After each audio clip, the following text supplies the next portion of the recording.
جب اللہ آپ کا نصیب لکھتا ہے تو وہ اس نصیب میں یہ بھی لکھتا ہے کہ اس تقدیر کو میرے بندے کی دعاؤں کے سوا کوئی بھی نہیں بدل سکتا۔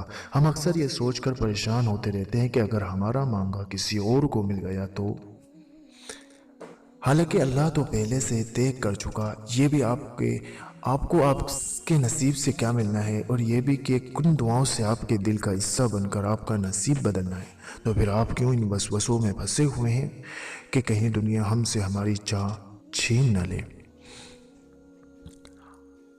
آپ کی دعاؤں کا محافظ تو اللہ سے اور اس کی حفاظت میں کسی کا لکھا ہوا کسی دوسرے کو بھی نہیں مل سکتا۔ جو بھلائی اللہ نے آپ تک بھیجنی ہے وہ آپ تک ہر حال میں پہنچ کر رہے گی۔ جو معجزے اللہ نے آپ کے لیے مقرر کیے ہیں وہ معجزے ہو کر ہی رہیں گے۔ کوئی بھی اس ہونی کو نہیں ڈال سکتا سوائے اللہ کے، جس پر اللہ نے ہمارے لیے پہرے بیٹھا رکھے ہیں۔ اسے ہم سے کوئی نہیں چھین سکتا، کوئی بھی نہیں۔ جزاک اللہ خیر۔ السلام علیکم، like and subscribe my channel.